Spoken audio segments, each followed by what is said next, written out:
Welcome to the Love, Truth, and Power podcast.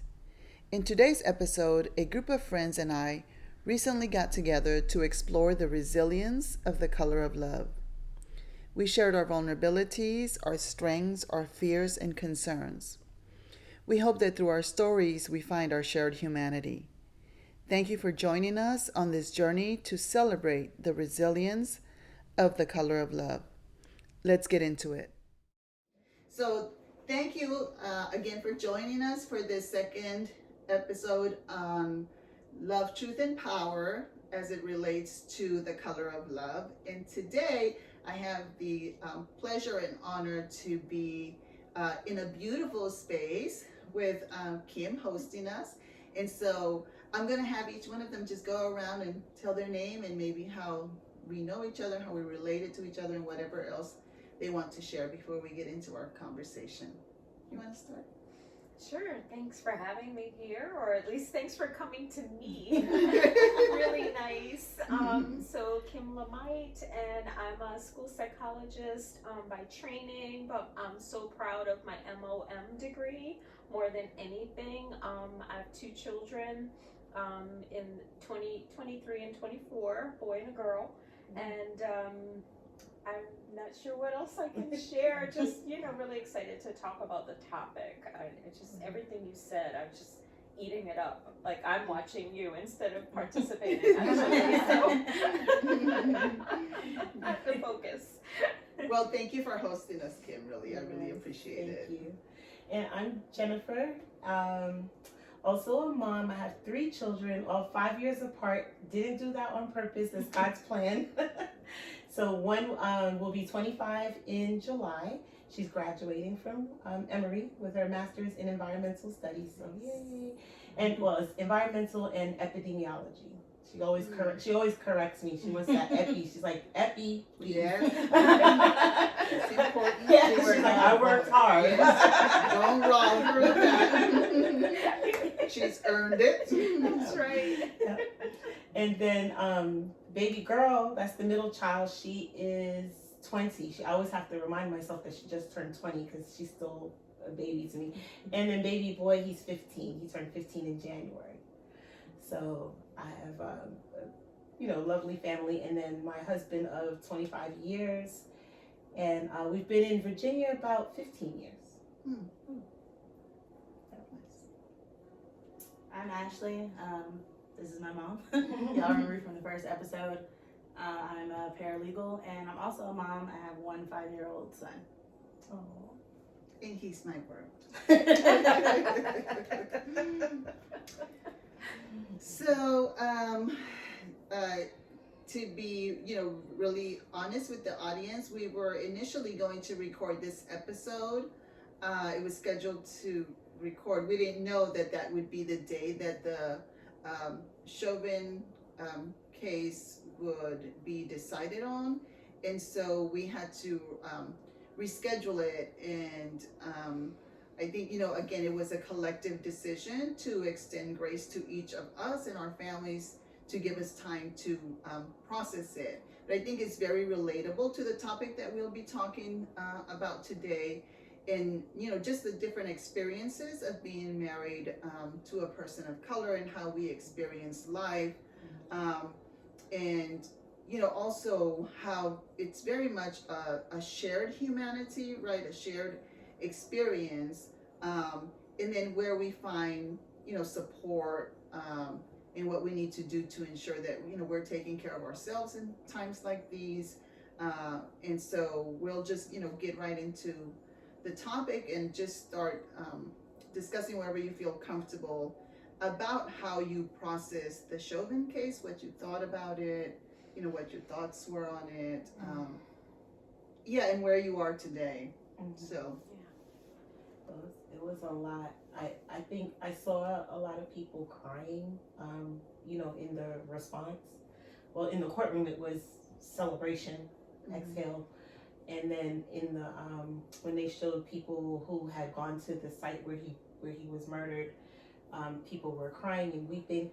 I didn't have an emotional reaction. I think I was numb, and there was a lot going through my head because it was like, this is good, But then the fact that we had so much tension waiting for this verdict really messed with me, because it was so obvious that this man was murdered, and why are we even questioning that? So I went through those stages of like happy but not really happy, and I still feel like there's so much work that needs to be done. So that's yeah. I want to say I had the similar experience, which was that, like, why was there a question, and I understand the process, and I understand the attorney having to do something to try and put up a defense. But again, so I don't blame him for that, but I also was very honest with myself that I also have a right to question how we portray our men in our community, and in particular men of color, like how we work really hard to dehumanize them, and that should not ever be part of the justice system, right? And it should not be something that attorneys have a right to use, because that narrative is already out there. But that you, as an attorney, used it as a weapon, really infuriated me. And I just had to come to terms with being okay with the fact that I have a right to question whether that should be a fair strategy, right? To dehumanize our men, because I don't see it done in other cases in the same way, right? That you use his size, his color, the fact that he was stronger, they said. And that's a history, that America has created, a narrative they've created about, men of color, as if they're stronger than anybody else. And so for me, him using that was not a strategy or a tactical thing, but it was more to incite fear to the jurors who already can relate to that because they've heard this story before about the threat of Black men. So yeah, I agree with both of you. I think it's such a complex situation. It's been really hard for me to take all of it in and have like sort of a clear response. I know my initial gut reaction was I wanted to watch Chauvin's face, but he wore the mask, of course, and so I saw his eyes going back and forth as the verdict was being read, and there was that sense of like, I really want to see some acknowledgement. Like, I think I was looking for something and I didn't get that, so I was left feeling empty there, disappointed, but relieved, of course, with the verdict, and I agree with you, like, wow, look at all that this family had to go through, and listening to the testimonies and listening to the description of their loved one in that manner, dehumanized,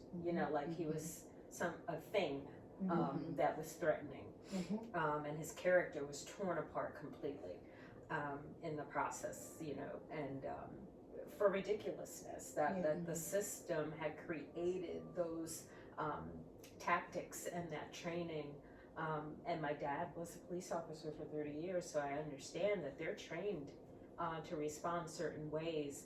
And I guess the fact that people don't realize that it is a system that has created this. And so I've heard the other side too say like, oh great, now all white police officers are going to be targeted for any little thing that they do. And I feel so much anger when I've heard that kind of a response, because it's not a us against them thing. This is a system thing, and the fact that people are clinging to something is really sad, and it really frightens me. And I guess that's why it's taken so long for even this verdict to come about. And so, yeah, the needle moved a little tiny bit, but those deep fears and biases are clear. I mean, I heard it just 2 days ago come out of somebody's mouth, like, oh great, now everybody. And I thought that's not the point. You're missing it. Yeah. You're missing it. But it's because a whole group of people have been dehumanized, that people don't feel compassion for those families that have lost loved ones. Exactly. I was very emotional when I heard the verdict. I cried. I was with my mom actually, and I cried for probably a good 30 minutes because even though we saw the video, there was still a lot of uncertainty on which way it was going to go, even though we knew what the answer was. And I feel the same, as though there's still a lot of work to be done. But on the other hand, I was very happy about the verdict because it makes me feel like even though we only moved a centimeter, maybe it'll be a foot by the time Maddox is allowed to go out by himself. And maybe it'll be 2 feet by the time he's allowed to drive. And maybe it'll be 3 feet by the time he gets married. You know, so I was a little happy because right now I feel like I protect him because we're always together. So I'm hoping that it'll keep moving little by little by little. By the time he's able to go out alone, it'll be a little bit better. Yeah, that's good. So you were hopeful. Yes, very hopeful. Yeah. And I think the other thing is, as well for me in the moment, I was saying that I almost want to I feel like I'm being robbed of really being able to celebrate this verdict because I recognize that this is one verdict in a system, right, that hasn't changed at all. That's right. So although I want to celebrate, for the family and with the family, I recognize that I can't because the work is not done, right? This was an exception, right? Where what we want is the rule. And if we want the rule, then that means the system has to change, right? And to your point, Kim, as you were saying, this is not an us against them or them against us. This is us as a shared humanity saying that the system that works to privilege some should work for everyone. Correct. Right? We're not asking for more. We're asking for the same. Right. However, recognizing that we haven't started from the same place, right? And I think that's what most, people who haven't had the experience fail to comprehend, right? The pull yourself up by your bootstraps thing that we love to think about in America. It's like, so I made it, so you should be able to make it, is a fallacy, right? Because you were given bootstraps. Whether you earned them or not, you were given those bootstraps, right? And then when you were given the bootstraps, you were said, you were taught how to use them. This is how you use them, right? Because you had a better system in place that was intended to benefit you, right? Versus most of us started with no bootstraps and we're told the same thing. Tie your own bootstraps. Absolutely, I would. Had I started with bootstraps to begin with. Or we got the strings, but they got were the strings, broken. but- As soon as you pull them, they snap. Correct. Correct. Right, exactly. And so I think for me, it's like if people could understand that, right, and how it translates, again, for me, when we think about infant mortality, because I think about that a lot, my entire career, this one thing that has really weighed in my heart and in my mind is infant mortality. And I think, how do we, in these United States, have, women of color and children of color dying at rates that, even fail to compare to third world countries, right? And so, and why it hasn't been urgently addressed, and even though there has been some progress in the last few years, at least in the data here in Virginia, it's minimal. And then when you disaggregate it by race, then we realize that it's not even worth mentioning. All that has happened is that the gap has widened. And so how that relates to me when I think about my daughters, when I think about my husband, is that we have, assessed women of color all kinds of ways based on their behaviors, right? Like I always share. Do you drink? Do you smoke? What did you do? When did you start prenatal care? And these are all behavioral things that people are assessing. And we've been doing the same thing for many years, and it hasn't improved infant mortality or maternal mortality. And so, because I think where we fail as a system is the opportunity to look at the system and say, well, so what is the system? Hey, when did you enroll her in, healthcare? Exactly. Is the system efficient? Is it effective? And in addition to that, the stressors to the body of a woman, because I know for me as it relates to my husband, when my husband speeds, when he's out there, or when he doesn't speed, or when it's just, I'm always conscious of making sure that he's safe. Yes. Right? Yes. Like that's a thing that doesn't go away. Never goes away. Goes away. And so the stress I think about that it causes on my body, right? And now that I have daughters who are of age and could have children, I think about the stress that it causes on their body, right? Correct. And do we relate more, infant mortality and maternal mortality to the stress that we feel day to day, worried about our husbands? You talk about that stress in the beginning parts of a child's life, with the mom feeling stress and then having a baby and whether resources are available to them and the stress that alone creates. But and working in a school system as long as I have, knowing the stress of children who are black and brown and don't look like the teacher who's running the classroom, the stress of curricula that doesn't honor black and brown bodies. Correct. So when we talk about history and we talk about Native Americans, we finally got to that point, right? When we're calling them Native Americans or indigenous people. And I don't even know if indigenous people have made it into the classrooms. And so the stress that brown child feels when their history is being changed or erased right in front of them, they've never even been allowed to have the opportunity to know where they came from. When I think about coming up, I was the only one in the classroom. And so when the topic of slavery would come around, every white face in the room would turn and look at me. The stress that I felt, especially as an introverted child, of children staring at me and then wanting to ask me strange questions about myself that I couldn't even answer. As if you're the spokesperson for all black people. Yes. The stress we carry goes on. And so through the school system and beyond, we're always carrying higher levels of stress. So you're right. It's always internal to us, and I think unless someone walks in our shoes, which they don't, it's almost impossible to explain that. It is. It is.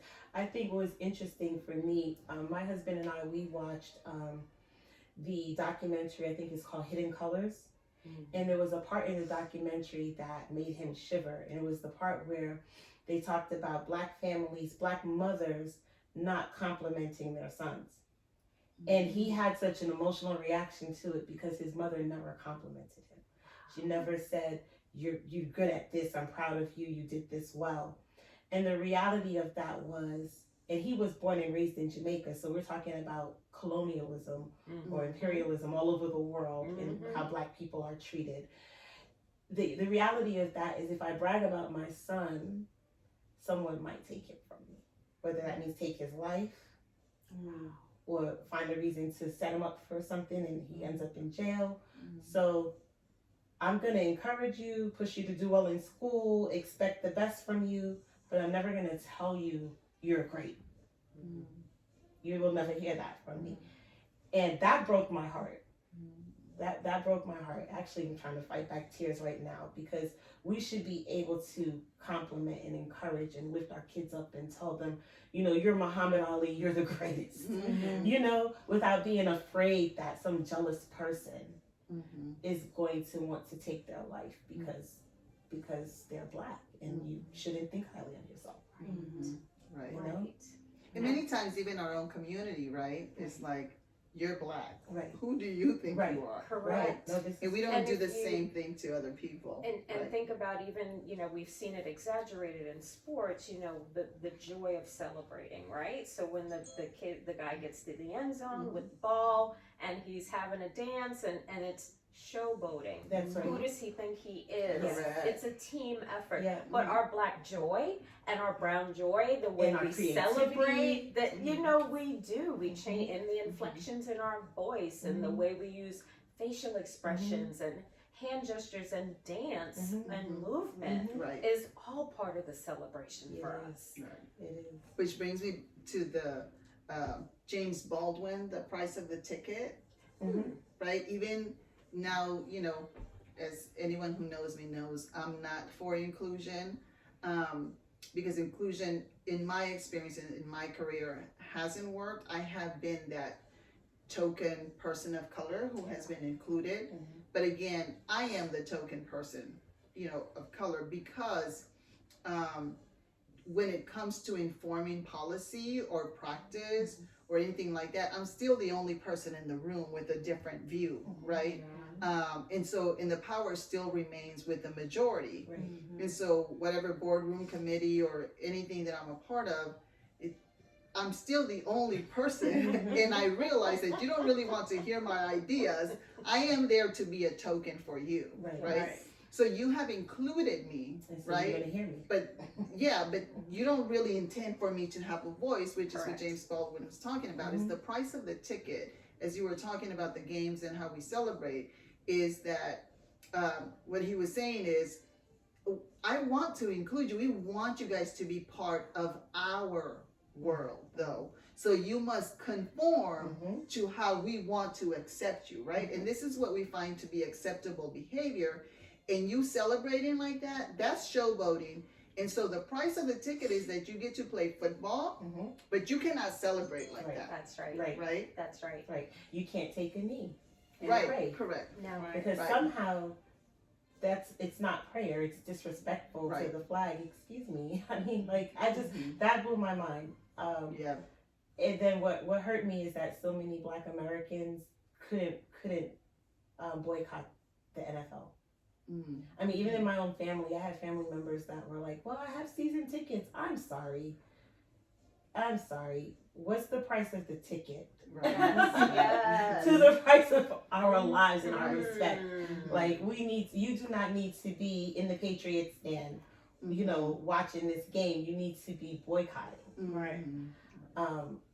But I've had so many arguments, or let's say discussions with neighbors who, a lot of my neighbors, they fly their Confederate flags proudly, about the knee, taking the knee, Right. and really trying to get from them what was their issue with it. Right. Right. In which I think most people don't really know what the issue They is. It's the person that's doing it who believes that he has the right and the audacity to be a full human Exactly. and express how he wants to express it. Yeah. And even then, it's not disrespectful, and it was thoughtful, It was and he thoughtful. considered other people Yes. and talked to other people about how to do it in a respectful manner, Yes. right? Yes. But I think, again, for me, I don't try to convince other people that that was the right thing for him to do, because even trying to convince you means that somehow I have to explain myself to Right. you, Right. and I don't have to explain myself and we to don't. you.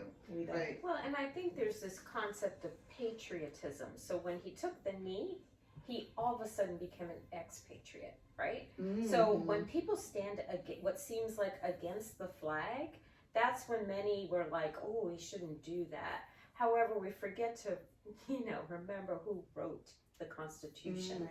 That patriotism is really about the men that stood at the table that, hundreds of years ago and decided what this world would look like. Yes. But now that clearly the world is different, it's not about patriotism, it's about humanity. It's about humanity. It really is. And so I think again and again people want to stand behind something, but they're forgetting what that flag was created for. Right. And they're trying to hold on to an old mentality Mhm. about the flag, and that's a big struggle. It is a big struggle. And then it's funny, my son was in an oratory competition this morning. He came in first place, by the way. Oh, congratulations. But the topic was the Constitution. Should we rewrite it? Or should we start from scratch, rewrite it, or should we leave it the way it is and keep moving? So his argument was that the amendments that were put in place by the founders because they understood that the times would change. They weren't ready in that moment in time to make the necessary stipulations to free slaves and to do certain things because it was an economical concern for a new nation. So they sacrificed humanity and said, we're going to leave that for a future generation.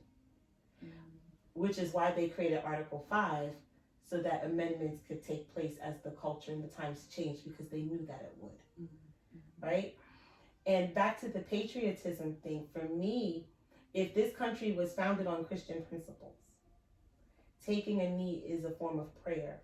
It was the most respectful thing that anyone could have done, is to take a knee and kneel in silent prayer. Versus what Jesse Owens did at the Olympics, which I was okay with. I wasn't born yet, but I remember reading about that in elementary school. With the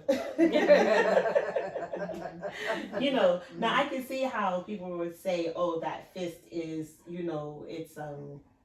it's aggressive, it's hostile. But no, he took a knee in prayer in solidarity with the flag. What I always have to say, I talk about Sojourner Truth when the suffrage movement was going, and white women wanted black women to support the suffrage movement, but then they didn't want to acknowledge our humanity. And so she's famous for the speech, I too am a woman. My thing is, I too am an American. Yes. Right. I am an American. Absolutely. And so, your fight is my fight. But then you can't expect me to stand up for the flag, go to war, et cetera, and then you don't respect my life. Yes, exactly. Yeah. So well said. Yeah. And us, also as military family, and my son-in-law is still in the military, my husband served, my brother served, I served. And so, again, taking that one knee for us is honoring a soldier who passed, right? Oh, wow. Because you usually have his weapon, his Kevlar hanging there, and you take one knee in honor of their life. Yeah. So that's patriotism. And he explained that. Yes. But again, it doesn't matter what we explain or what we do. When you want to find something offensive, you're going to find something offensive. And when bias is always at play, it's the most efficient answer that explains everything. That's correct. So people went with a knee-jerk reaction. Yes. Right. Literally. Yes. They ran with the narrative, Right. But then these same patriots took the flag and ran in the Capitol and broke windows and beat people in the head with the flag. But that's patriotic? I mean, Right. it doesn't make sense to me. Right. It doesn't make sense to me. Why wasn't their behavior described as animalistic? Right. Exactly. Right. And why And, wasn't the response the same? unpatriotic. Correct. Right. Correct. Right. And why wasn't the response That's the right. same? Why aren't they dangerous? Exactly. Why aren't they terrorists? Right. No shots fired. Why did hours go by? Right. No knees on necks. No. Right. And what is more of a terroristic act than storming the Capitol? The Capitol. Like, Right. I don't understand. And they were allowed to go home that night. Correct. Talk to their Peacefully. families. Yep. Correct. And they were reenacting a moment in history as well, because there was a situation just before the Civil War where there was a plan to storm the Capitol, and it was thwarted, but they did show up in an attempt to do so. So I feel like the people who organized and orchestrated that, they studied the history, they understood the history, and they were making a statement. A statement about the America that they want, which is America that was That never was. well, An America that never was. Pre-Civil War. Right. Yeah. Right. But again, like, America has never been European, Right. right? Right. The native people were here. That's correct. And for me, like I said, you know, I stand very proudly on this, even though I had nothing to do with it where I was born. But I stand proudly in the fact that you can't tell me to go home to my country, right? I didn't cross no rivers. I didn't go anywhere. This is my country. This is my country. This is my people are from this native land, right? And so further south in South America, right? But those were native people, and that's my people. That's correct. So I always say, well, just move the border back to where it was originally. Right. They were and so created by a man. Right. That's right. So again, for me, I'm like, there was never an all European, America nation. That's a fallacy, yes, right? That never existed. So yeah. So for me, I'm like that. I'm very confident in the fact that you can't tell me to go home. Now you and your European friends came on a ship. That's right. That's so you go home. You go home. And you landed here by mistake. By mistake. Right. Got lost because you got lost. Because you got lost. And so my people took you in and taught you how to work the land so you wouldn't starve. Right. You know what I mean? I agree. And I'm just saying, I just love the history of, just the history of us and even the nation, how it's, progressed. But this piece of oppression has always been like what I always call the original sin, right? In this nation, that has been the original sin. Yeah, it's like this inherited stain. A lot of Black mothers, when they get pregnant, the first thing that happens is they lose their hair. That now some of that is hormonal, biological, but it happens to Black women in more numbers because the stress of knowing that I'm bringing a child into this world, and it might not even be a conscious stress. So that's a big part of it. And then just to pick up on the infant mortality thing again too, because that's also a passion piece for me. And you talk about systems. And you brought in education. So it starts there. So the hand that rocks the cradle rules the world. When you look at the education system and you don't see a Black man as a teacher, right? I am 50. I have never had a Black male teacher. My husband is a Black male teacher. I give him kudos every day. Yes. The idea that the classrooms are ruled by White women. And so they come into that classroom with their preconceived ideas about who they're teaching. Right. And then those students grow up and those students become the leaders, the doctors, the lawyers, the politicians, the nurses. And they go into those professions with their prejudices and their preconceived ideas that were reinforced in that classroom. Especially when you see a teacher nominalize and treat a Black child or indigenous, I call us all indigenous people, and treat an indigenous person with such disregard and disrespect. You internalize that. Absolutely. So I remember being at my doctor's office, pregnant with my second child, and my blood work came back funny. And they were like, well, we think your baby might be Down syndrome. We want to do some tests. We're going to do an amnio. And my husband said, what's that? What's an amnio? He didn't know. The doctor had an attitude. So I had to explain to my husband what an amnio is and the risks that, at least at that time, the risk that you can actually lose your baby. So he got animated, and then the doctor was looking at me like, how'd you know that? Right? Right? Just how do you know that? But even more importantly, there was this argument that took place in the doctor's office because I had a midwife and then I had the OB, and the midwife was with us at the appointment, where the doctor was saying, well, if the baby's Down syndrome, you might want to consider abortion. So here I am, how many weeks pregnant? That's the conversation that you decided to have with me. And then it's like, oh, well, you already have a child, right? So wait, what?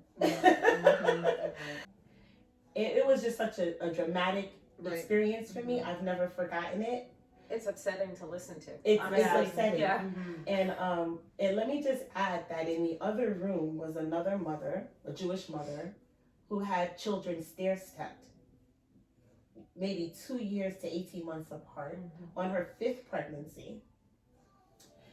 And the conversation that was happening with her was, oh, well, do you want to consider, spacing your pregnancies out a little more, because, you need 2 years for your body to heal. Not, you shouldn't have any more babies, not sterilize yourself, not, do you want, but the conversation that was happening with me was very different conversation. I wanted to get up out of that room and run. And if it were not for the Black midwife that I had, I would have probably left that doctor's office and never went back to another OB appointment. Oh my goodness. That's systemic. Correct. It really is, because we probably each have some story where somebody's addressed us in an extreme way. Yeah. So I'm sorry that happened to you. And my husband felt powerless as a Black man standing there, not knowing enough about medical procedures and things, like not knowing what he should say. So he also left traumatized that day. Right. I often think about, like I said, my husband and our husbands just in general, the pressure. I think about my husband in relation to me and my daughters, because I think he's the only man in the house, right? Right now my son-in-law is there, but usually it's just him, and I think that he feels very protective over us. And I think the stress that he must bear, and many times I see him concerned. He'll never share it, but I know the burden that he bears for protecting his daughters and myself. Many times he feels like he has to protect me from myself because of my mouth more than anything. But many times because of my mouth or my behavior or whatever, I often have to think that I have to curtail many things that I want to say, to not put him in a situation where he feels like he has to do something, right? Because then to put him in that situation, as I've always, in my mind, and it's another thing that comes to this point is, in my mind, I have always been prepared to protect my husband. Like, I think if he ever gets pulled over, if anything ever happens to him, if anyone ever tries to minimize him, it's just not going to be his experience in front of me. Right? And so in my mind, it's sad that I've always had to prepare myself to say, for my husband, I will give my life, because I'm not about to see him minimized. Right? Yes. Correct. I won't go to jail for anyone else or sacrifice my life other than my kids. But for my husband, the price of the ticket for me is, do not minimize my husband in front of me.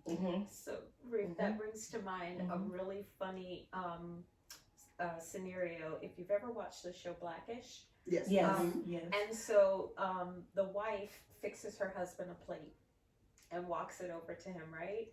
And the wife's mother says, the mother-in-law's like, you fixing him a plate? What's that about? And she's like, I always fix Dre's plate. I always fix my husband's plate. I always make sure my husband is fed. And I think that too is coming from that sense of, I'm not going to let my husband feel minimized in his own home. I don't know how people treat him when he's out on the street. But when he comes here, he's my man. And so I fix his plate. I make sure he's fed. I make sure and people are surprised that I still cook. Because they say, you don't have kids in the house, you don't have to cook, but I enjoy it. I want to do that for him.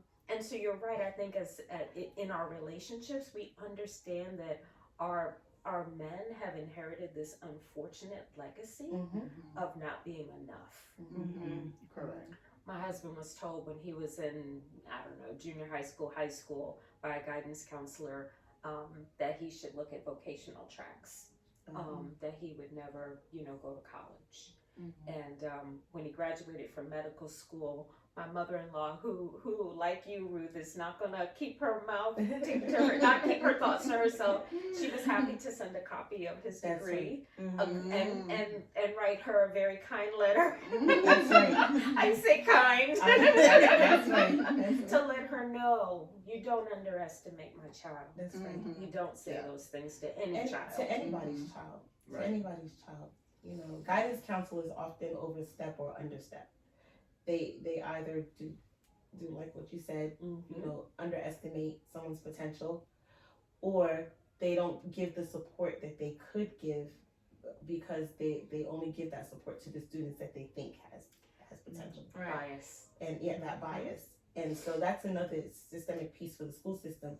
Then if the guidance counselors are overwhelmed, because that's the excuse that I was given. You know, I'm one person, I have 500 students. Doesn't it hurt you just to hear it? Then hire more guidance counselors. Right. You have the money. We pay enough taxes. Right. It's just how you choose to prioritize. It's how you choose to Yeah. prioritize. Thank you. I think I'm surprised sometimes about how young they are when things are already formed against them. Because Maddox just started school, 2 months ago? And he's in daycare. He's not even school. And the first thing they said to him was like, oh my God, you're so tall. I know you're going to be a basketball player. Oh. And I'm like, ma'am, you have no idea. You can be a doctor, you can be a singer, you can be a lawyer. You don't know. He's 5. He's 5. And he doesn't know. So don't put that on him Right. because he's black and he's tall, that he's going to be a basketball player. Like, Right. let him be whatever he wants. If he wants to be a broom, he's going to be a broom because it's not for you to tell him what he's going to do.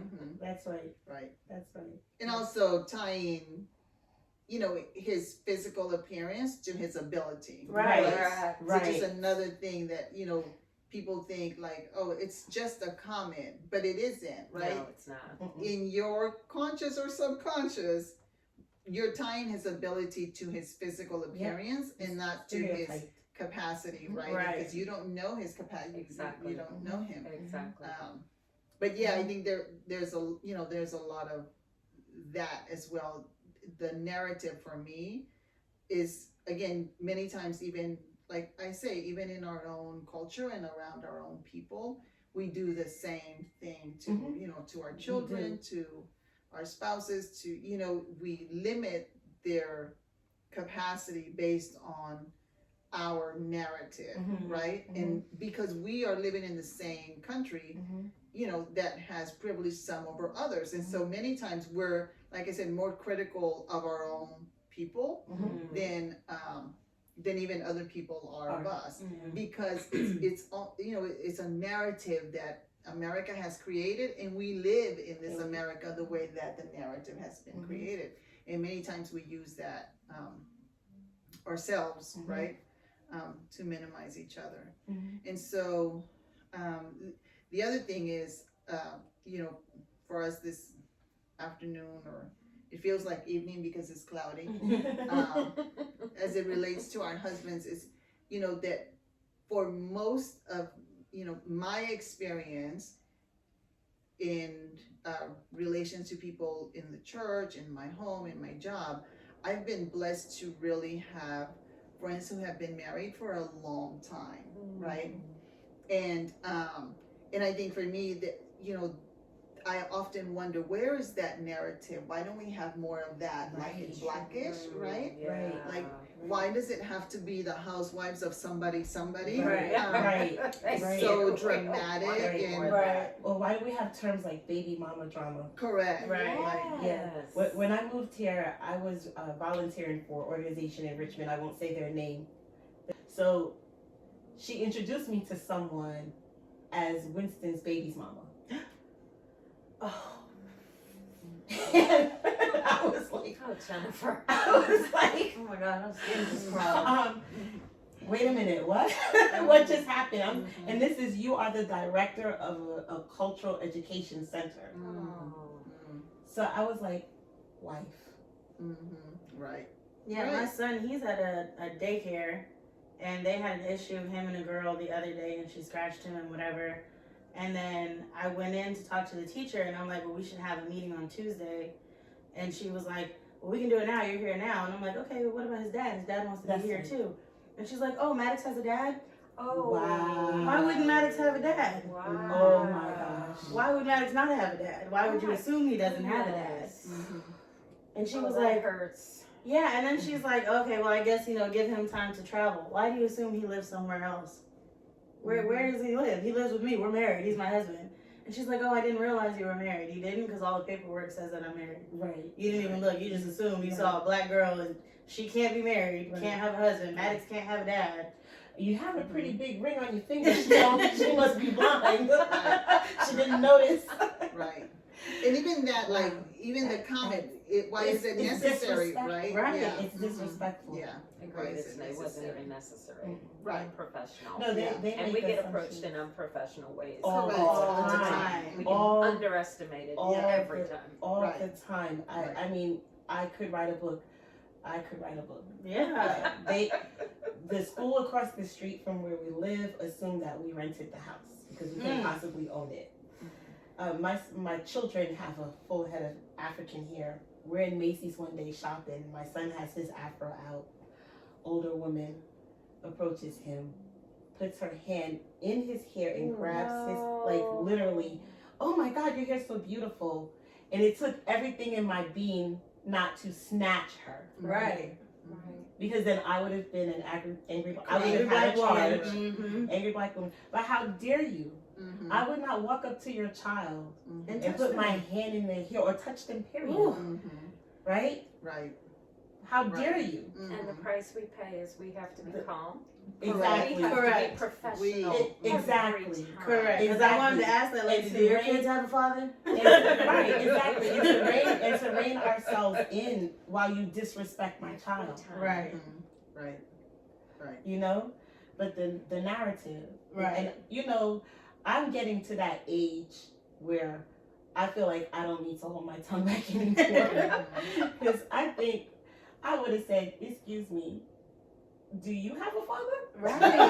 Like, Who raised you? Like, everybody has a father. Like, how did you come into the world? Right. Let's talk about that.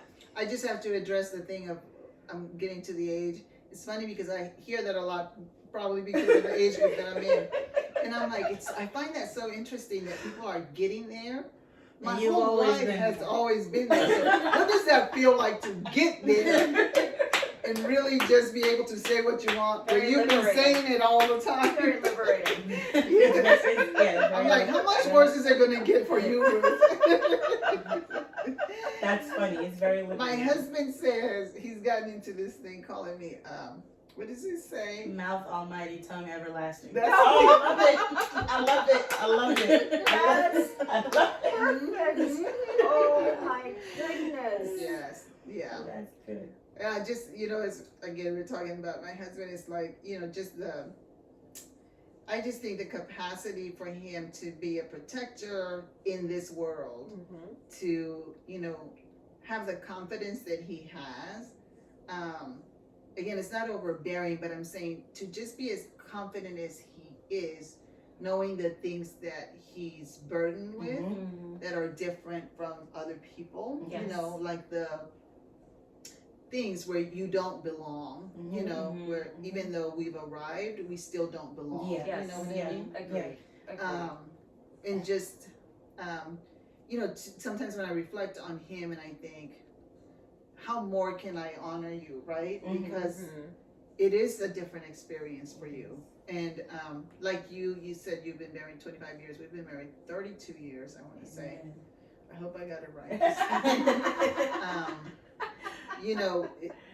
For me, it took some time. Clearly, I am of color, but I am Latina, Mhm. right? And so our cultures were something that was an extra burden on our marriage. Mhm. And probably, I don't know if it was more our culture, as in, he's African American and I'm Latina, but he's from New Jersey, like the city of Patterson, and I'm from Texas. Okay. Yeah. And so, Yeah. need I say more? Right. And so, Right. so for us, coming together every day is a strategic thing. Like we have to talk about 32 years later what we are going to do, because I promise you that whatever he thinks we're going to do, I'm thinking completely the opposite. Oh. And so, but it took me time, and again, I don't know if it was the culture as in, region or as in our background, but it took me time. And again, because my culture informed a lot of who I am, and I didn't like, how the man is in charge in my culture. Like he gets all honor, right? In my culture, like he is the end all. And so yes, and I did not agree, and so I rebelled early on, and then when I married, I continued to rebel against my husband, which again, it took me many years to figure out that he had nothing to do. That I was still fighting a fight that he wasn't in. And so, yeah, unfortunately for him, it took me some time to figure out, you're not even fighting, so why am I so stressed out and tired, exhausted? I've been in this boxing match by yourself. By myself. And so me fighting that cause of not wanting to be this Latina, with this macho man over me, right? Me fighting that cause, I think, I know, worked against my marriage in the way that, like I say now, the honor of my life now is to honor my husband, right? That's the honor of my life. Like to see him walk in to his house and be comfortable and be served and be safe. Right. It's to feel honored in his home is what brings me joy. And I hate that it took me so long to get there. You know what I mean? I can relate to that a little bit too, because my husband's Jamaican. So some of that cultural, that the man is king, that cultural stuff. And then when he proposed to me, my mom came to me, she said, he's West Indian, right? And I said, yeah. And she said, well, why do you think I married an American? Because she's from South America. I was like, because she assumed that my dad would be more passive and kind of let her do whatever. But she still treats my dad like a king, right? She's in control, but she treats my dad like a king. So I was like, I don't see that I'll have a problem. But that was always in the back of my mind. So whenever I felt like my husband was giving me an order or direction, I would rebel. You would. It's like, you're not my dad. Tell me what to do. It took a minute. Yeah. It took a minute. But but then like you said, you realize that there's a reason mom still treated dad like a king. Right, to honor him and the role that he plays as the head of the household. And so I cooled that. But it took time. It didn't happen overnight. And I think it is a journey because my story is just the opposite. So my great-grandmother was a slave, right? Sorry, my great-great-grandmother was a slave. And my great-grandmother, I met her, but not for very long. So she grew up during Jim Crow era. My parents are both from Alabama. My mother's from Selma, a very, well-known historical town. And my dad is from Tuskegee, another very well-known town. So my heritage is really the Middle Passage. I know nothing beyond when we got here, right? So if people told me to go home, I got nowhere else to go. Right. That's right. That's right. But with that said, I was reading a book by Bell Hooks, which is called Ain't I a Woman? And I think it comes from that Sojourner Truth message. And it talked about, what was most interesting when America was being colonized and black slaves were being brought over, the men were being brought first. Strength and power. But then the white man looked at this black African woman. She had a basket on her head. She had babies strapped to her back. She had laundry in her hands. And he said, and her husband ruled over her, right? So she did the gathering, the cooking, the cleaning, all of it. He wanted that commodity. All of a sudden, the slave industry changed and mass amounts of women were being brought over. Not just to do the work, but to be bred, right? And so I come from that very, very poignant heritage. And so with that said, I will serve until my feet bleed. I think I've told you that before. And so my husband, being part Haitian, part American, he has that patriarchal sort of idea, but he's also very gentle man. And so he's never bossed me, but I was happy to serve him. Right. Always. And so my path was more like finding the balance. Mm-hmm. Like I could balance the basket on my head, the kids on my back, and keep going. And then I feel burdened. Right. And so having to ask my husband to do something while still honoring him, I think saying it with my words, because I have a sharp tongue, how I say it, you know, how I ask for his help and ask for his assistance, and then the gratitude is it took crafting over time. And so I think, you know, our experiences as people of indigenous, color, black, BIPOC, we just have to understand how our legacy and our heritage is woven into the very typical things of a marriage. Right. Communication. Right. Communication. Yeah. Yep. So Yeah. And I think that's very, you know, valuable. Again, it's funny. I started to laugh when you said, you know, he never bossed me around. And I'm thinking, you know, it's funny because my husband never bossed me around, but I was still fighting. You were. Right. You're not going to tell me. Because it's your how heritage it's how and we your perceive your it. mind. Because that's what my husband would say to me. He would say to me, well, why do you perceive it that way? Like that, the fact that I'm giving you an order, that's in your I'm making a just ready to rebel at any moment. And I wonder too, like how many marriages I think about, you know, again, I think about my husband and I give him all credit because I think a lesser man would not have put up with me always fighting. And I think of the longevity of our marriage, right? And what you just said, and I think about how many marriages, young unions have broken up because of what we bring into our marriage and not really understanding it. Exactly. Like I said, for me, I know that anybody else would have left me. My mother even told me, nobody will marry you with that mouth. And I said, and that's okay because I'm not looking to be married. And you know, just, I think like my marriage could have been one of those, right? And we would have said there was some issues in our marriage, but really it was what I brought into the marriage, right? And he's not perfect by far, but what I'm saying is, you know, many marriages break up because we don't get to the point where, okay, this is how this affects my marriage, right? It has nothing to do with him. I'm fighting this battle that I brought into the marriage. Yeah, that's true. We all bring something. Right. And also just to have the conversations about it. Right. To be able to say, you know, a lot of people are quiet and reserved, they internalize stuff. But to be able to say, why do you respond to me that way? And to get an answer, because now I have to process. Yes. Why do I respond to you that way? You know what I mean? Like, because you need it. Yeah. I think that's a big thing with me and my husband because my mom raised me the same way.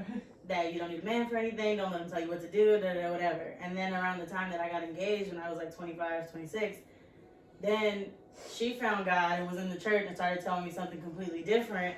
So I'm just like, ma'am, you can't confuse me now. I'm about to walk down the aisle. We're going with what you've been saying for 25 years. So now we struggle because I'm like, on the one hand, don't tell me what to do. And then my mom's like, I know what I told you, but I was wrong. I'm like, it's been 30 years now. Now it's in there.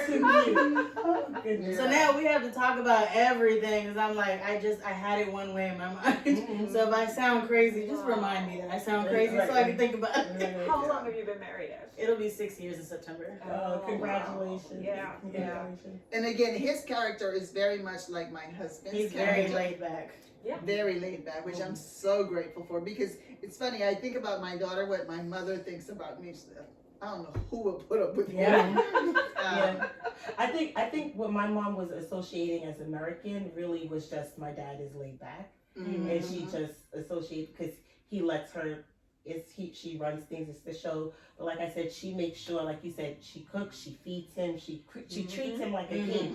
But when it comes to like making plans, building, investing, whatever, it's her show. And then my aunt, the advice that she gave both myself and my cousin when we got married was, one, don't tell people your business. If people ask about your husband, he's well, thank you. That's something we need to learn. Yes. Right. And two, always let him feel like he is the king. Yeah. Right. So that's what, like I said, it took me a little time because, initially I was like, Yeah. tell me what to do, whatever. Right. But I do try to make sure that he feels welcome, safe, home, at peace when he's home, things like that. I was thinking about what you were saying about that, us feeling, because they think they're the protector, right? That's their job as the man, but we also have that instinct for protection. Yes, we do. And when you were talking, I flashed back to a scene. We were in Williamsburg, Virginia, and we needed gas, so we were in the middle lane, and the gas station was to the right, and he was not in the lane to turn right, so he told me, roll your window down and put your hand up. So I did that, and the person who was in that lane was like, oh, okay, and they stopped, so he came over, and he pulls in to get gas. Next thing we know, there's a cop car behind us. Now, I didn't notice the cop car right away. I noticed them, but I didn't notice that they were coming for us. So I got out the vehicle and I went. Because why would they? Right. So I got out the vehicle and I went into the gas station to buy some orange juice and whatnot. And I'm at the register, I look, and I see the officer engaging with my husband. And, his hand is on, the standstill tape. Yes. I flew out of that so fast. I dropped the orange juice on the floor, dropped my money on the floor. Yeah. And Of course. it was just instinct. Like, this is not about to happen. Not Right. today. Yeah. Yeah. So just thinking about that, that ended up ending very kind of calmly. Right. Because, but I But literally, the trauma of it. of it, Yeah. Yeah. And I literally ran and stood between him and my husband. Yeah. Yeah. You know what I mean? And that reminds me of the number of police videos we've seen where it's the mom filming or the wife or the girlfriend, and she's saying, "Don't do this. Yeah. What are you doing? Why are you doing?" And we're right there with our men Right. to protect them and do Listen, whatever. Filming, I don't even know where my cell phone was. I Right. put my body between his You're body. right. Yeah. Because this is not happening. This is not going to happen today. Yeah, I was talking to my friend the other day, and I'm like, I think we all have a certain amount of trauma when it comes to like police and our men. And I was like, but until last week or the week before, I thought there's a certain level of protection for him coming home from work in that army uniform until I saw the guy in What happened Virginia. to Karan? And I was like, okay, so even that Is even the fact that you have signed over your No, life no. to protect this country is not going to Give you just no. humanity. Right. Just humanity. No, Just a human treatment. just a human, because here I am, and Karan said that. He said, because I don't know if you met Karan, he used to work for Crater. He was our HIV outreach Oh yeah, no, I don't coordinator. But he even said that in the video. When you watch it, he's like, this is how you treat me. I'm serving our country. right. But the response, you were taught to obey orders, weren't you? Mm-hmm. And that really Yes. got me. that drew me back. People say defund the police. Initially, the concept to me, like defund the police, that's a little dangerous. We need police and order. But at the same time, maybe redirect, break down, dismantle, Yes. and rebuild that system. Maybe give it a Correct. different name, Correct. because it's based on the slave patrols. Correct. That's how the whole concept of policing came out. Yeah. And this is the mentality that they have. Correct. The And system hasn't It changed. hasn't changed. Yeah. You change people. You change people, But the system is the and that same. history is there like a stain, Mhm. and is passed down in the mentality, because that The officer's culture, entire yes. Yeah. his entire, all he wanted to do was to let Karan know that I'm better than you, I'm superior to you. You will bow down to You're me. gonna listen to me. Yeah. And then when he hit him in the knee to Oh. push him down, like, what was that about? Mhm. Because this is you're gonna be subordinate Correct. to me, Right. Right. and that was so disgusting. Right. And this happens in schools Yes. all the Right. time. Yes. To young black Correct. teens Mhm. who mouth off, but they're teenagers. But all teenagers do All it. All teenagers Right. do it. Mouth All off. teenagers All do it. of The them response is different. do. Why? Right. Why Right. does the young black male get dragged down to Right. the principal's office? The SRO, our safety resource officer, police Mhm. officer, basically goes after them. Yeah. And squad cars. Yeah. It Sometimes. doesn't make Yeah. sense. Yeah. And I think that a bigger issue again for me, and this could not based on science or anything, but just observation and lived experience. And I'm like, it comes back to me consistently, especially where I started, where it feels like we've arrived, but that doesn't mean that you're welcome. Right. And so the issue that I see, the predominant issue is when you think that you've arrived and you think that you should be treated the same, because the bigger issue for people with power is you must know your place. Right. Yep. Right? Yep. It's our rules. Yes. Correct. Mhm. The audacity of you thinking that you're at the same level and should expect the same treatment. I'm going to remind you who you are in your place, right? So it's not even like we don't like you because you're a drain on the system. We don't like you because of what we've seen in the movies.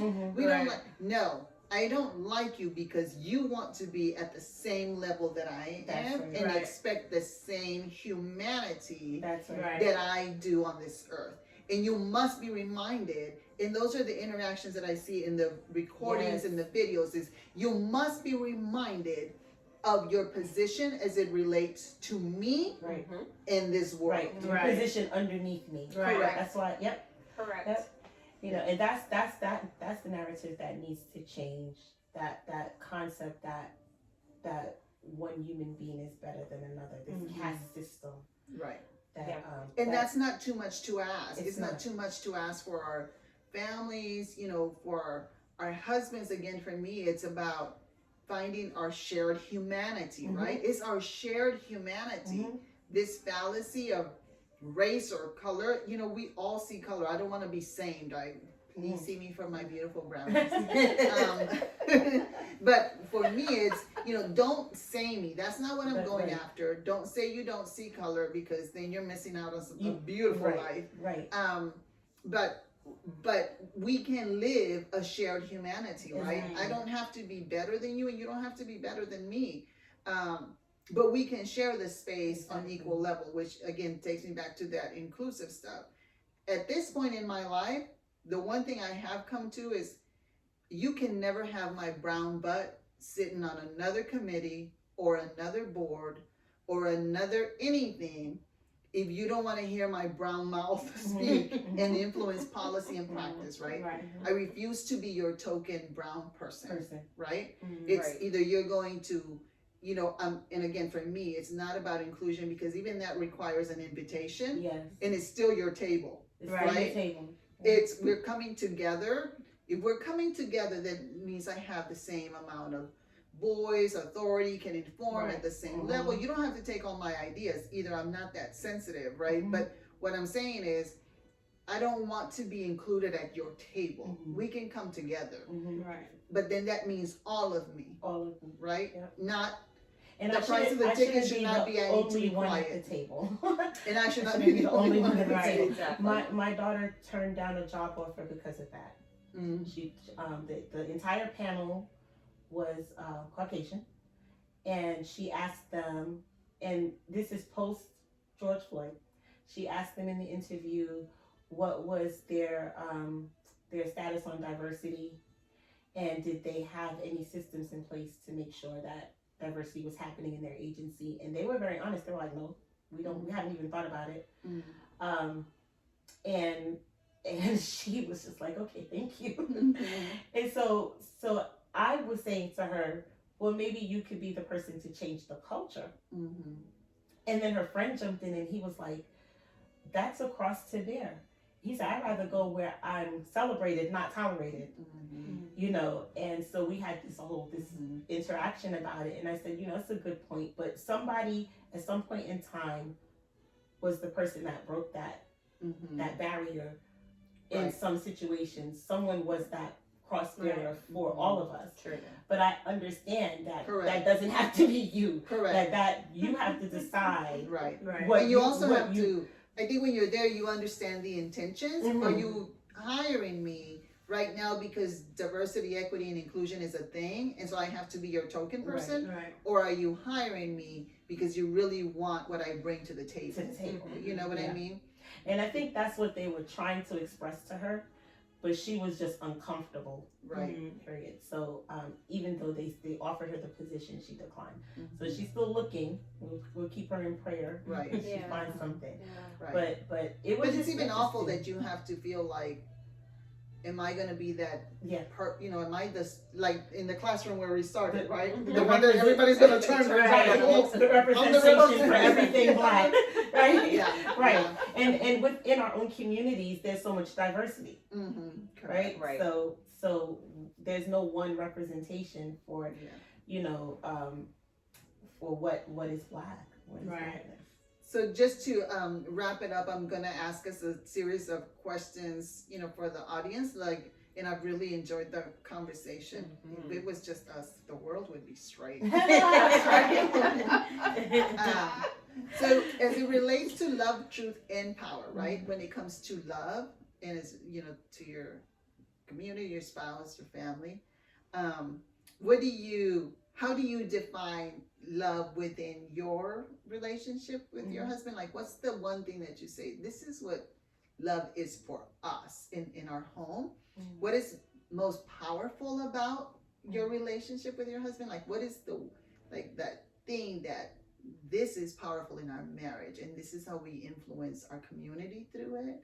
So what would you say? I'm putting you on the spot. You are. I'm already You're looking on the at spot you. because I'm like, Yeah. my brain is tooling. Like, what is love for me? I would say, I'm trying to find the word. I think the ability to compromise, and for me, understanding what his love languages are. So for him, it's doing. It's, I mowed the lawn, I took out the trash, I paid this bill, so I did it, I'm doing it, I love you, right? So that for me was that under one, trying to understand his love languages, but then the compromise, like we had to come to middle, and we don't always agree on everything. Sometimes we agree to disagree. Correct. Yeah. Right? But also celebrating those things that we do have in common, and that we care about, that are, like volunteering. So that same organization I mentioned earlier, my whole family, myself, him, and the children, we volunteer every year because we believe in the message that they're trying to get across, and preserving our history and our culture. So we volunteer as a family, and that's how we show love back to our community. Very good. Yeah. And what's the truth? Because I missed the truth. You do the love and power. What's the truth about your marriage? Like, what's one true thing about your marriage? It's still a work in progress. Okay, good. Yes, that's very true. I see where to go. Yeah. Love, truth, and power. I think the love in our marriage is he doesn't require me to be smaller than what I am. Yeah. And that has happened in a lot of past relationships, and that happens in a lot of my friends' relationships. And he doesn't require me to be smaller for him to feel bigger than life. And I think our truth is, as long as we're growing, we're getting somewhere. I like that. And the power of your marriage? That I'm always have his back and he always has mine. Yeah. So I loved what you guys said. I'm going to steal a little bit. So Jennifer, you said common ground, or having those connections, and so I would say definitely that's important with the love. But with Greg seeing things so differently from the way I see them, I think for us it's been a sense of humor to try to keep it light. Like, just laugh about it, even when I don't think it's funny. Just laugh. So lots of laughter. What comes next? Truth and power. Truth. How is, Truth is, we've been married for 26 years. We're not going anywhere. That's right. That's right. We got a big enough house. If I want to come upstairs, I That's just right. That's right. sit upstairs for a little while if I need to be in my feelings. And then power is just us as a couple, our union, you know, when we think about how we didn't have to meet each other, so we know it was God. You know, so God is in the middle of our relationship the entire time, and that's where the power is. I like that. Yeah. Yeah, for me, I'll start with power. I think the most power our marriage has had is the influence that it has on the next generation. Because neither one of us saw examples of healthy marriages, right, in our history. Yeah. We saw long marriages, we saw short marriages, we saw people who were not married, but nothing like what we have. And I'm not saying what we have is perfect, clearly. I'm just saying we haven't seen a commitment. Yeah. And so I think the power to that gives the next generation. I think the truth is, and a piece of advice that I always share with people who are getting married, because I heard it early in my marriage from this couple that had been married 60 some years. And the lady said, you know how they do to people who have been married a long time? It's like, what's a piece of advice that you would give to me? And so, Pearls of wisdom. yes. Come on, let's hear it. So she said, you know, you're not going to want to hear it because most people want to hear this romantic thing. And she said, and the truth is that our marriage has lasted this long because one of us was always in love. Oh, yes. Yeah. That's good. It's not, she said, as long as one of you is always in love, and it's not going to be always at the same time. She's like, those periods where you're in love at the same time, enjoy them. They're beautiful, but they're not very long. But you have to be at the same place at the same time, right? And she said, but when I was out of love, he carried us.